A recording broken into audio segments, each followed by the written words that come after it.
നമസ്കാരം. മഴ അനിശ്ചിതത്വങ്ങളിലേക്കും വ്യതിയാനങ്ങളിലേക്കും വഴിമാറുന്നതായി ആഗോള കാലാവസ്ഥാ നിരീക്ഷകർ മുന്നറിയിപ്പ് നൽകുന്നു.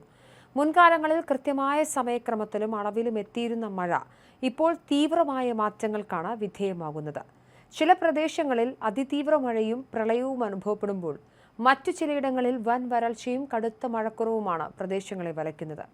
ഈ വർഷത്തെ മൺസൂൺ കണക്കുകൾ പരിശോധിച്ചാൽ പോലും ഈ അസ്ഥിരത വ്യക്തമായി കാണാൻ സാധിക്കും. മൺസൂണിന്റെ തുടക്കമാസമായ ജൂണിൽ രാജ്യത്തുടനീളം വലിയ തോതിലുള്ള മഴക്കുറവാണ് രേഖപ്പെടുത്തിയിരിക്കുന്നത്. എന്നാൽ ജൂലൈ മാസത്തിൽ ശക്തമായ തിരിച്ചുവരവുണ്ടാവുകയും സാധാരണ നിലയിലുള്ള മഴ ലഭിക്കുകയും ചെയ്തു. എന്നാൽ ആഗസ്റ്റ് മാസത്തിലേക്ക് കടക്കുമ്പോൾ വീണ്ടും മഴ കുറയുമെന്നാണ് കേന്ദ്ര കാലാവസ്ഥാ വകുപ്പിന്റെ പുതിയ പ്രവചനം. പസഫിക് സമുദ്രത്തിൽ രൂപപ്പെടുന്ന എൽനിനോ പ്രതിഭാസമാണ് ഇത്തവണത്തെ മൺസൂണിനെ പ്രതികൂലമായി ബാധിക്കുന്ന പ്രധാന ഘടകങ്ങളിലൊന്ന്.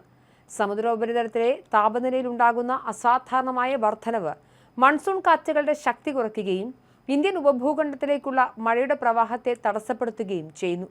സെപ്റ്റംബർ വരെയെങ്കിലും ഇതിന്റെ ആഘാതം തുടരാൻ സാധ്യതയുണ്ടെന്നാണ് കാലാവസ്ഥാ ശാസ്ത്രജ്ഞർ ചൂണ്ടിക്കാണിക്കുന്നത്. അതേസമയം ഇന്ത്യൻ മഹാസമുദ്രത്തിൽ ഉയർന്നു വന്ന പോസിറ്റീവ് ഇന്ത്യൻ മഹാസമുദ്ര ഡിപോൾ പ്രതിഭാസം ചെറിയൊരു ആശ്വാസത്തിന് കാരണമായേക്കാം. പസഫിക്കിലെ എൽനിനോ സൃഷ്ടിക്കുന്ന പ്രതികൂല അന്തരീക്ഷത്തെ ഒരു പരിധിവരെ പ്രതിരോധിക്കാൻ ഇന്ത്യൻ മഹാസമുദ്രത്തിലെ ഈ താപനില വ്യതിയാനത്തിന് സാധിക്കുമെങ്കിലും അത് മഴയിലെ ആകെ അസന്തുലിതാവസ്ഥ പൂർണ്ണമായും പരിഹരിക്കാൻ പര്യാപ്തമാകുമോ എന്നതും കണ്ടറിയേണ്ടിയിരിക്കുന്നു. മുഴുവൻ രാജ്യത്തെയും ശരാശരി കണക്കുകൾ നോക്കുമ്പോൾ മഴ സാധാരണ നിലയിലാണെന്ന് തോന്നാമെങ്കിലും പ്രാദേശികമായ വിതരണത്തിൽ വൻ അസമത്വമുണ്ട്.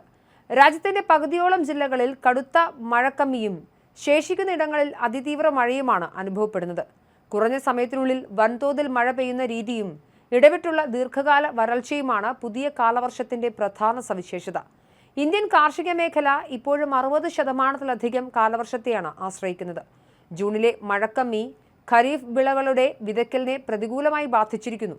ജൂലൈയിലെ മഴ ആശ്വാസമേകിയെങ്കിലും ഓഗസ്റ്റിൽ വീണ്ടും മഴ കുറയുമെന്ന മുന്നറിയിപ്പ് സോയാബീൻ, നിലക്കടല, നെല്ല്, കരിമ്പ് തുടങ്ങിയ വിളകളുടെ ഉൽപ്പാദനത്തെ ബാധിക്കും. മഴയുടെ സമയക്രമം തെറ്റുന്നത് വിതയ്ക്കലിനെയും വിളവെടുപ്പിനെയും ഒരുപോലെ പ്രതിസന്ധിയിലാക്കുന്നു. കാർഷിക ഉൽപ്പാദനത്തിലുണ്ടാകുന്ന ഇടിവ് ഗ്രാമീണ മേഖലയിലെ വരുമാനത്തെയും ഉപഭോഗത്തെയും നേരിട്ട് ബാധിക്കും. കൂടാതെ ഭക്ഷ്യവസ്തുക്കൾ ഉൽപ്പാദനം കുറയുന്നത് പണപ്പെരുപ്പത്തിനും അവശ്യ സാധനങ്ങളുടെ വിലക്കയറ്റത്തിനും വഴിവെക്കും. അരി, പഞ്ചസാര തുടങ്ങിയ ഉൽപ്പന്നങ്ങളുടെ കയറ്റുമതിക്ക് കേന്ദ്ര സർക്കാർ നിയന്ത്രണങ്ങൾ ഏർപ്പെടുത്തേണ്ടി വരുന്നത് ആഗോള വിപണിയിലും ചലനങ്ങൾ സൃഷ്ടിക്കും. മഴയുടെ രീതിയിൽ ഉണ്ടാകുന്ന വ്യതിയാനം ഡാമുകളിലെയും ജലാശയങ്ങളിലെയും ജലനിരപ്പിനെയും പ്രതികൂലമായി ബാധിക്കുന്നുണ്ട്.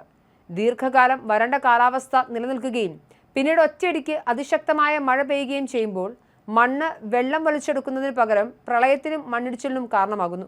ഇത് കുടിവെള്ള ലഭ്യത കുറയ്ക്കുകയും ഭൂഗർഭ ജലനിരപ്പ് താഴാനിടയാക്കുകയും ചെയ്യും. ഭൂമിയിലെ ശരാശരി താപനില ഉയർന്നുകൊണ്ടിരിക്കുന്ന ആഗോളതാപനമാണ് മൺസൂണിന്റെ സ്വാഭാവിക ഘടന തകരാൻ പ്രധാന കാരണമെന്ന് വിദഗ്ധർ മുന്നറിയിപ്പ് നൽകുന്നു. അന്തരീക്ഷത്തിൽ ഈർപ്പം നിലനിർത്താനുള്ള ശേഷി കൂടുന്നതും കാറ്റിന്റെ ഗതിമാറ്റങ്ങളും മഴക്കാലത്തിന്റെ ദൈർഘ്യവും തീവ്രതയും മാറ്റിയെഴുതുകയാണ്. ഇത് പെട്ടെന്ന് സംഭവിച്ചൊന്നുമല്ല, മറിച്ച് ദീർഘകാലമായി സംഭവിക്കുന്ന പാരിസ്ഥിതിക വ്യതിയാനങ്ങളുടെ പരിണത ഫലമാണ്.